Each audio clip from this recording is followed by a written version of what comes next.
So this picture here is a classical example of Romanticism as a style in painting. There is, of course, also Romanticism in literature. You might have heard about Sir Walter Scott and his tales of medieval heroes and King Arthur and so forth, which is in the same vein of rejecting the Enlightenment and the Age of Revolution, as is the painting style.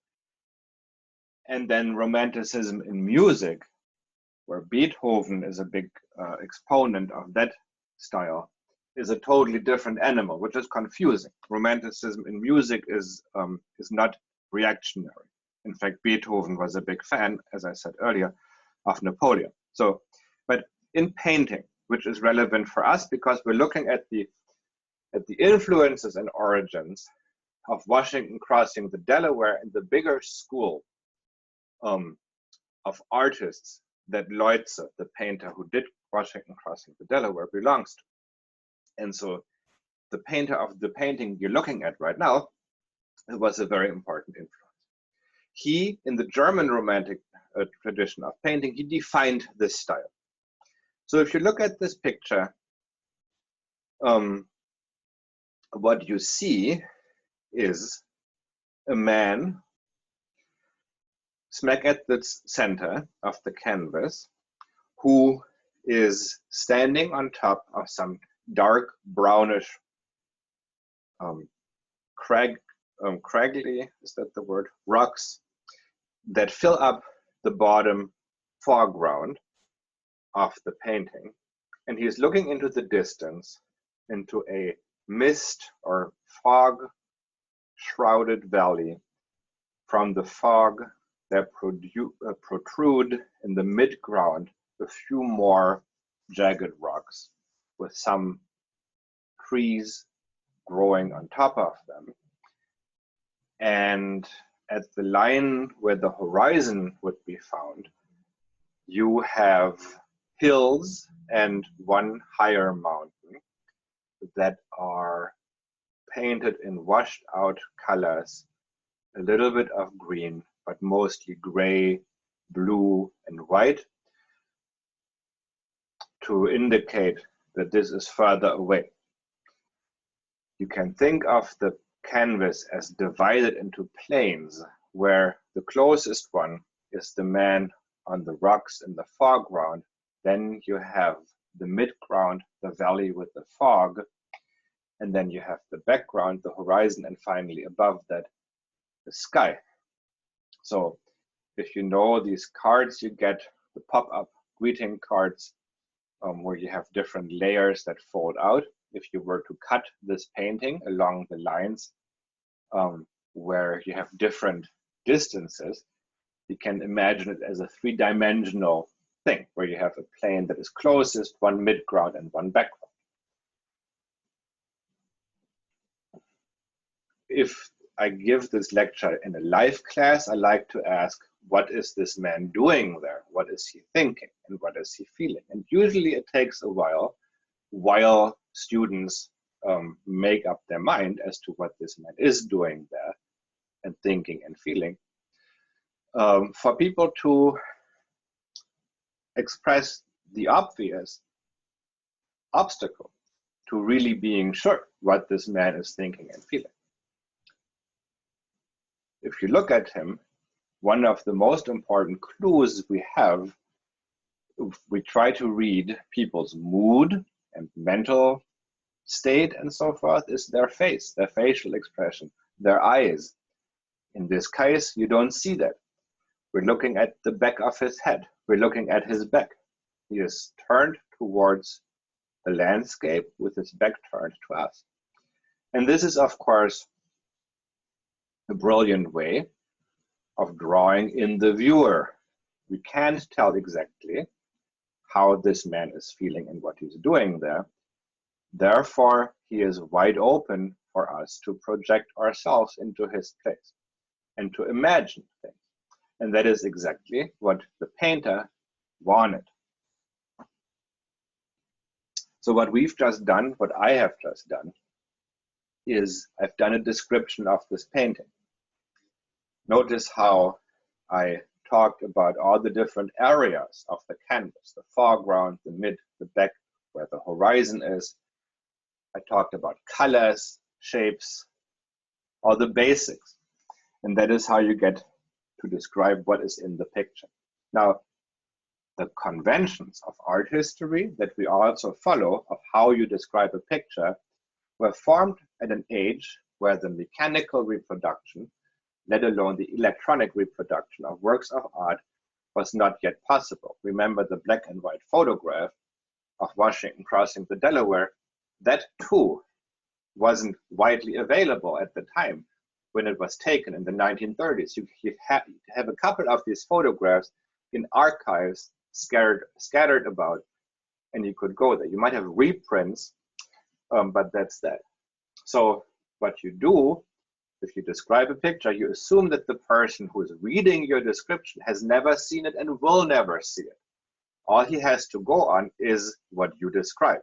So if you can paint the picture by describing it, something is going to be missed. The closer you can do that, the better. Now, the title of this picture is Sea of Fog. It was painted in 1817 by the German Romantic painter Caspar David Friedrich. And although in his own lifetime, he was not widely recognized outside of the art world as important, his paintings go on to shape the way that painters paint the world and the wider public looks at it. After we've talked about what's in the picture, we also want to talk about style and composition. That is the question of how stuff is put together in the picture. And lines are an important element of that. The most important line probably is the horizon. So that is where these mountains are, the valley here. You can't see the horizon, but it's about 3/5 of the way up from the bottom. So this is something you can mention. And the only thing in this picture that is linking the different planes is the man who is standing in the middle. He is located in the foreground, but his figure is protruding all the way, as it were, into the heavens and across the horizon. You can talk about, I've marked here in red some diagonals, and these of course create a sense of depth.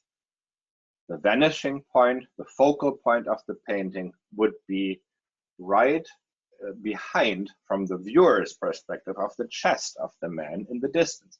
So all the lines, if you really look at it, run towards that point. And this creates, along with the planes I described, a sense of depth, of three-dimensionality. That too draws you in. So in addition to having the man turned with his back to us, this technique of having the lines focus on one point, giving it a more three-dimensional effect, also helps to draw us into the picture, to picture us in it.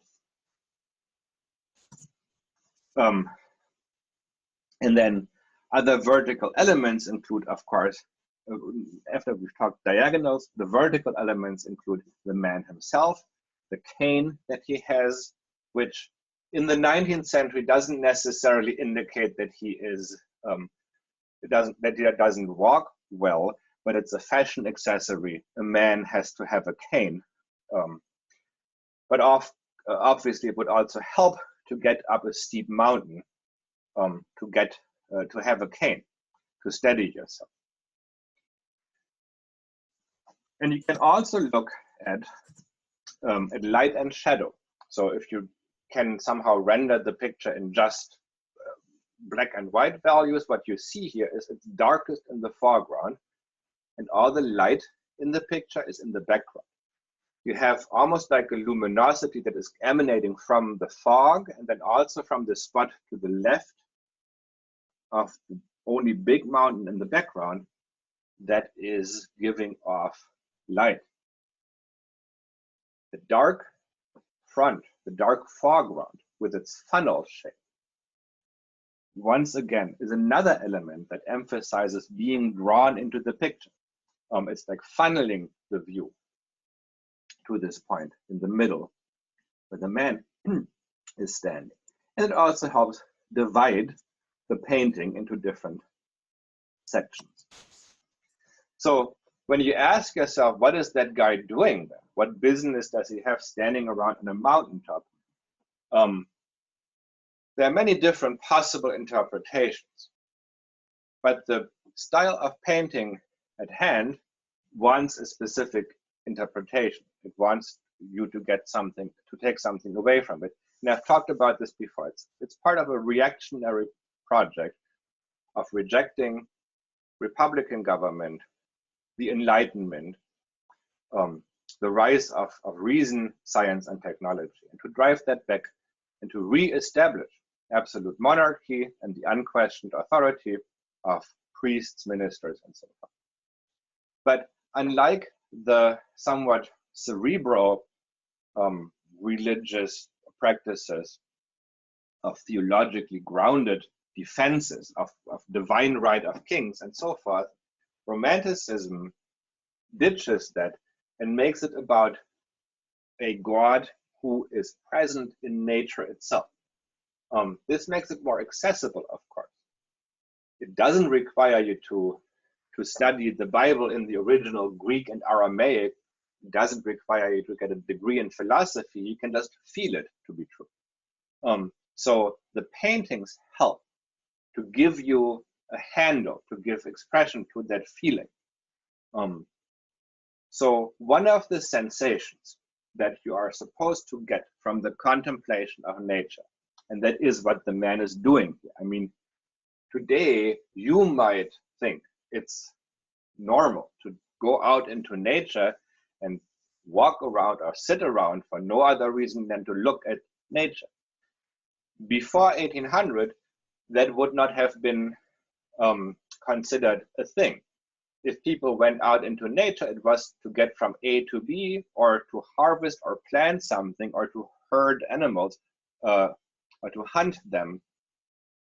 But the idea that nature is something to contemplate in its own right would have been pretty absurd to contemporaries. So Romanticism kind of invents that attitude towards nature. Sublimity is one of the key terms here, meaning that what you'll see when you see nature in its totality amounts to more than the parts.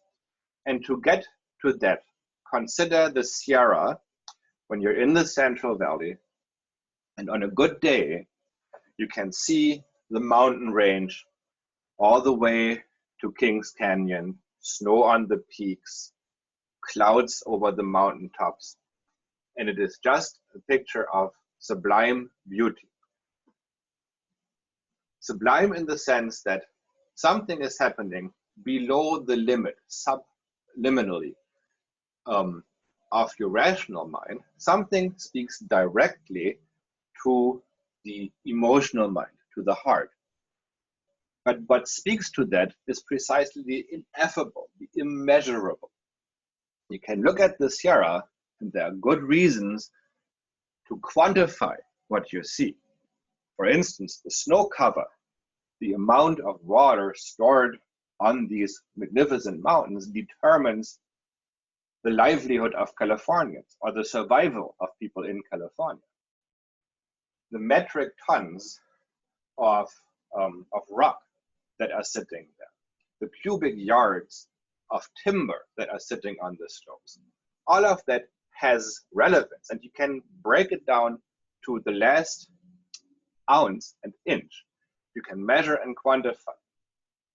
But that still doesn't tell you the feeling, where that comes from. So when you watch the whole thing, and so if you contemplate it as a whole, Romantic artists would argue, is the thing that doesn't get dissolved into ounces and inches and so forth, that is where you see God.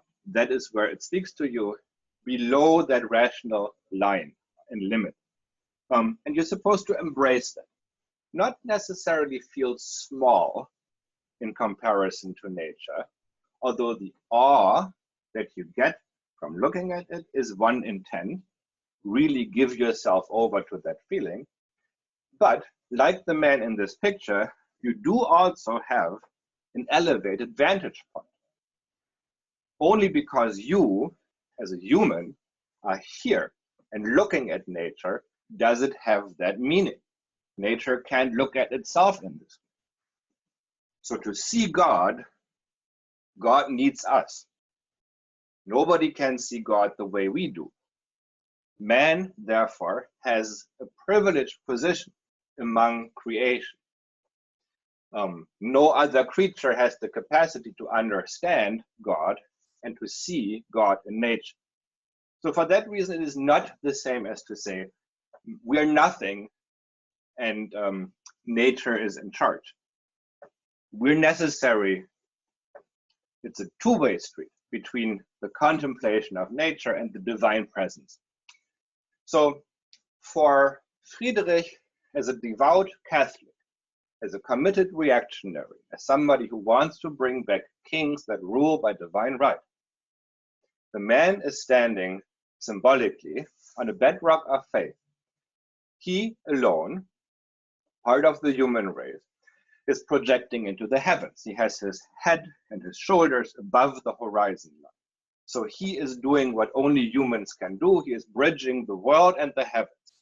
He is existing in God's creation to glorify God and to ensure that this connection between mankind and the divine is maintained.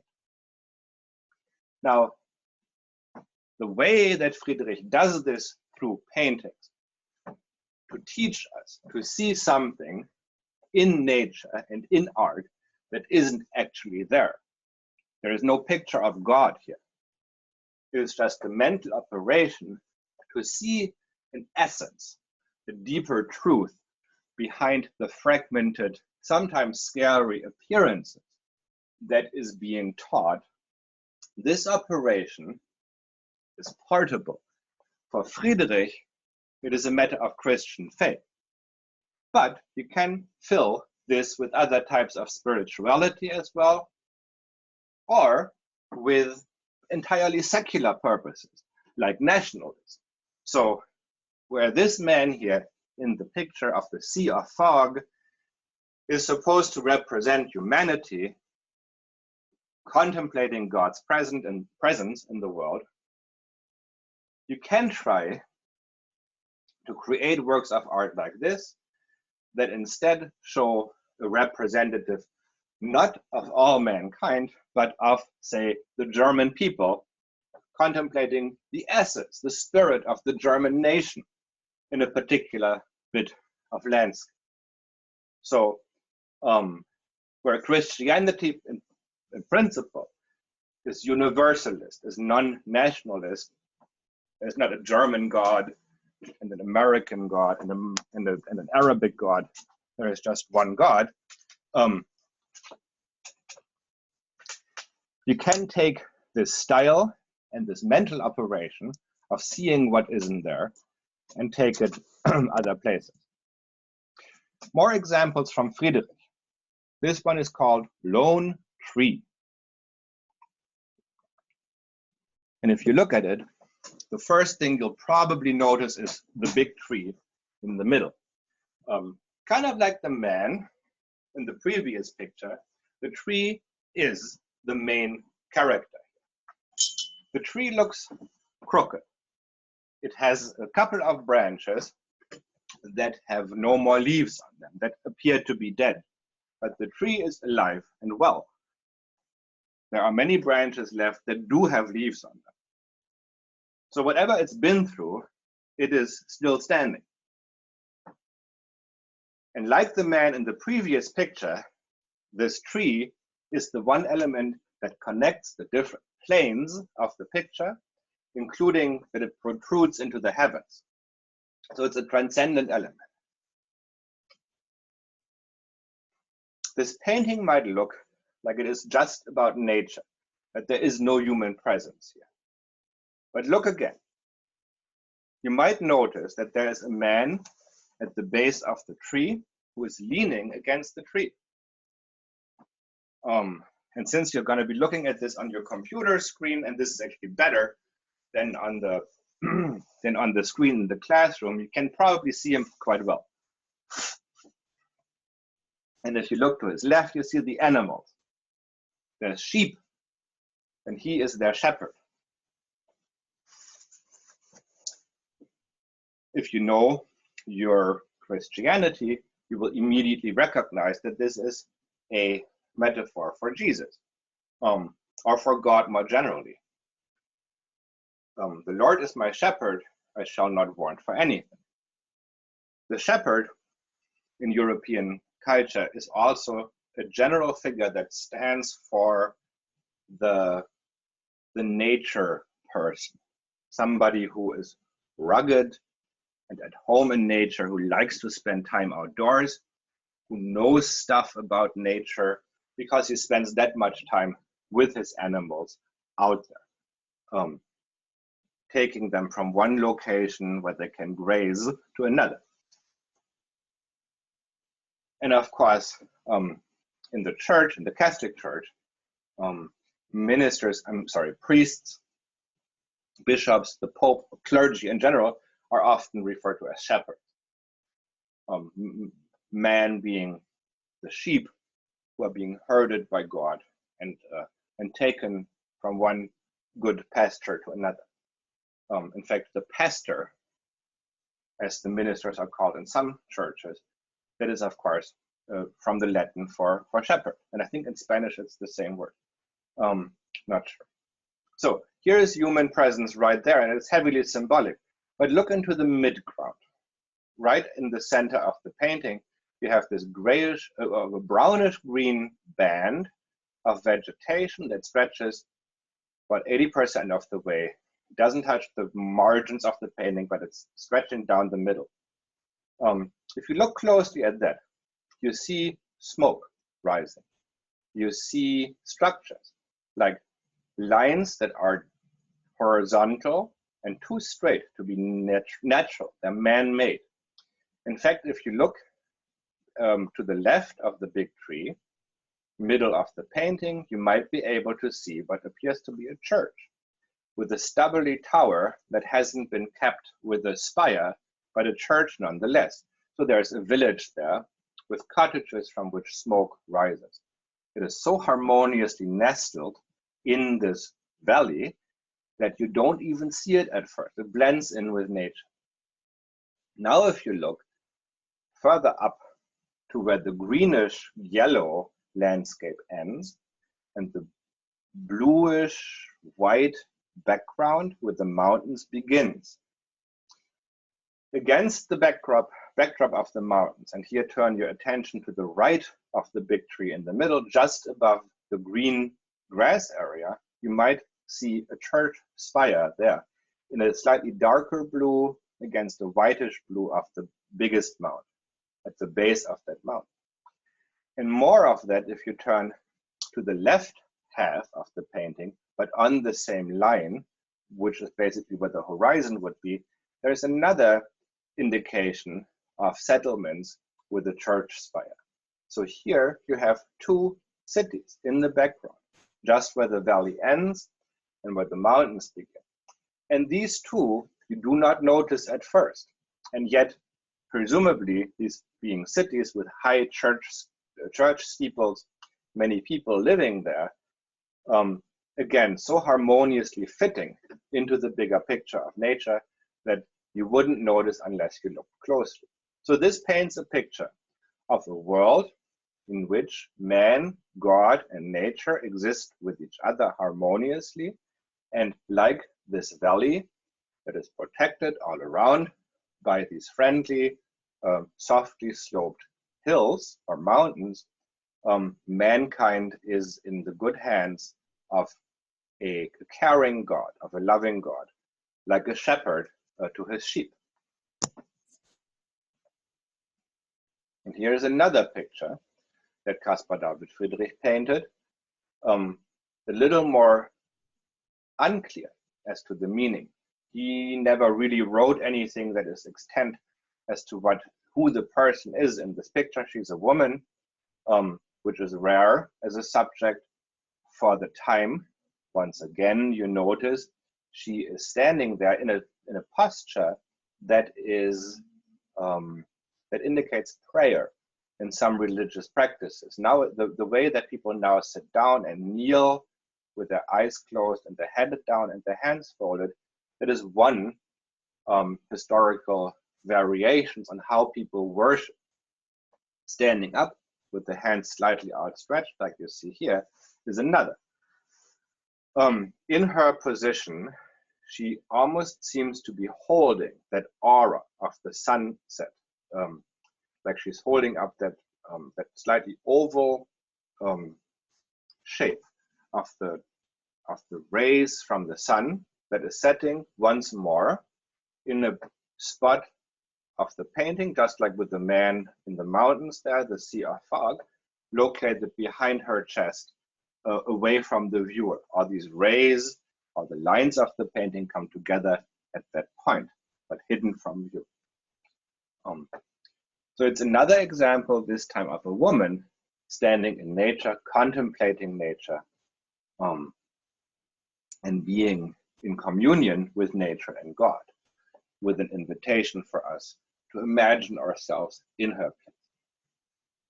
So Caspar David Friedrich, who created these images that are stimulating to the mind and the imagination, had a tremendous influence on other people who were painting at the time.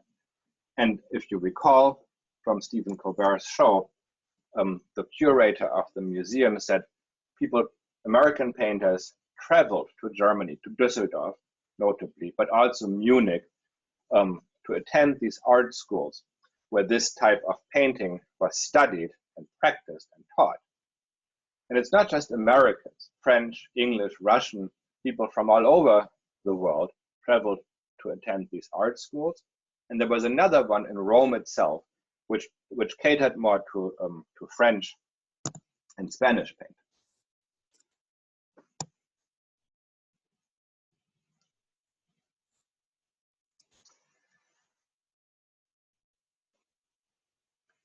But as Romanticism, the style of painting pioneered by Friedrich, spread through many more people being taught, not just to paint like that, but also to look at paintings like that and to think in these romantic terms, to see things that are not there. The uses of Romanticism for purposes and to convey meanings not initially envisioned by Caspar David Friedrich become dominant.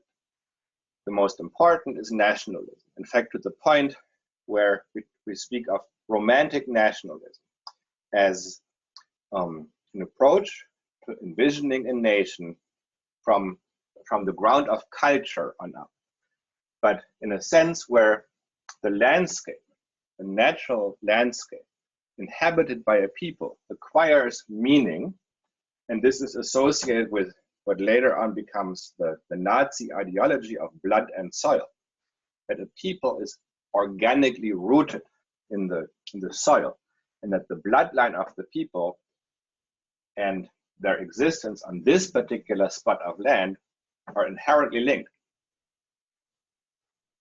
So to render the social fact of a society existing in a specific spot as a fact of biological nature, that's a mental operation where Romanticism is helpful, if that's what you want people to start believing.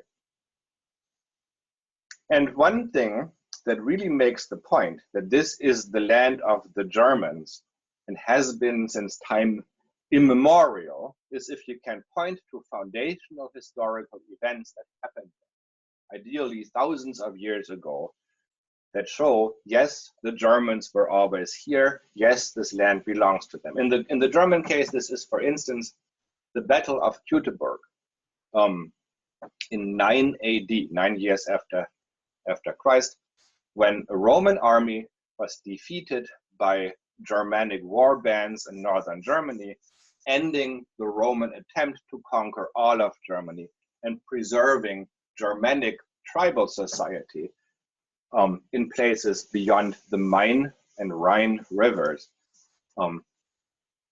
away from Roman influence. So the places where these events happened then are elevated to become sites of nationalist pilgrimage. If you look at Washington crossing the Delaware, here is a foundational historical event, if there ever was one. The Battle of Trenton and Princeton is the first major battle that the Continental Army wins. And the leader of the army, George Washington, plays the role for the American nation that Arminius, also known as Hermann, leader of the Germanic tribes, played for the German nation in that story. And just like people travel to Teutoburg, to the landscape where the battle is believed to have taken place, so there is a historical marker on the shore and a national, or at least a state park, on the shore of the Delaware River where Washington and his troops crossed.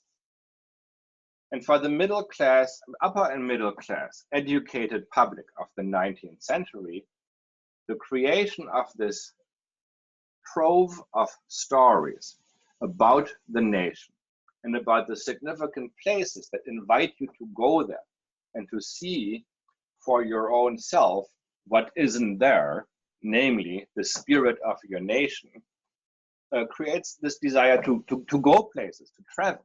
Tourism is not far behind nationalism. And then when people go there and they visit the sites where these events happen, and they've seen the paintings of the place, they sometimes are disappointed because it doesn't look quite the same as in the picture. I've done it. I've gone to some of the places where some of these famous paintings were created, and I have to say, yes, it ain't all that, but that's not the point. You're supposed to learn to see what is not there. So you feel the presence of the national spirit, be that of America at the Oxbow on the Connecticut River, or of Germany when you stand on that spot where, you know, the Romans got their asses handed to them. Here's one example from the curriculum of German nationalist imagination in the 19th century. What you see here in the foreground, the ruin is Rechberg Castle. But what really is significant in this picture is the bare mound in the background that doesn't have a castle on top of it, and that is Mount Hohenstaufen. This is a significant spot to German nationalists because Hohenstaufen had a castle on top of it, and that was the ancestral home of the Staufen dynasty of German medieval emperors. Arguably, when these emperors governed, there were three main ones of them, Frederick, called Arthur, Germany was at its peak of cultural and economic splendor. And then everything went downhill. So that's a different question if that's an accurate rendition. But for the nationalists in the 19th century, you want an emperor, once more, who can do what the Staufers had last done in 1200. So the place where they had lived becomes significant. And the hope for reunification under an emperor, which will therefore lead to another period of economic and cultural greatness, is reflected in art and literature. So here, where previously you saw a photograph, you have a painting from the 1830s by one Louis Meyer, showing the same spot in the landscape. And the Rechberg, the castle on the Rechberg, is still standing. It was actually turned into a ruin, not by some medieval battle, but by an electrical fire in the 1920s. Picture that. But of course, in the 1830s, Hohenstaufen in the background already had no castle on it. In fact, that was destroyed in the peasant wars of the 1500s, when the peasants walked up there, killed the occupant and the knight who had been oppressing them, and burned the place to the ground. Good for them, you should say, but the nationalists didn't quite see it that way. And if you compare the photograph, lower right-hand side, with the painting, top left, you could say that yes, the painting shows what is there. And that's pretty much it. It's a painting of the place. But it wouldn't be a romantic painting if it didn't also hint at something greater behind the appearances. So if you look closely, and especially if you use the luminosity values here, what you see is that there is an aura shining on this bare mound of Hohenstaufen, as if to indicate divine approval for the mission of recreating a German empire, a unified German state under an emperor. So that is what this picture shows and tells the observer. Here is another view of the same scene. In this one, the Rechberg is in the middle, pretty much right at the dead center of the painting. Hohenstaufen is seen from an angle where it is up above the horizon line. Unlike in the Maya painting before, here Hohenstaufen is not so clearly marked by divine emphasis and approval, but there seems to be a context over it, with dark storm clouds coming from the right and light clouds on the left, as well as a light source from the sun, like the god light from the background. So here it is unclear whether the high ideal of having a unified country where people get to pursue art and live wealthy, happy lives is going to become true. There is apparently a fight going on over this. There's also a nod much more directly to Christianity with a cross placed in the mountains on the left. So which German nationalist produced this painting, you might wonder? Well, none other than our old friend Emanuel Gottlieb Leutze, same guy what painted Washington crossing the Delaware. And he painted this one in 1864, but it must have been based on sketches he took in 1848 to 1850, when he was traveling in that part of Germany. So does that mean that Leutze, the man who gave us the picture of Washington, was a German nationalist? That is an interesting question, and I would like to come back to that. Fortunately, we have the diaries he wrote when he traveled in that landscape, where he illuminates some of his thought process that led him to that place, which, by the way, that area of Germany, like a few miles from this spot, that's where his family is from when they emigrate. But we'll revisit that a little bit later. Before we return to Leutze and his relation with German Romanticism and German nationalism, however, I would like to point you to a couple of other ways in which other American Romantic landscape painters were influenced by Caspar David Friedrich.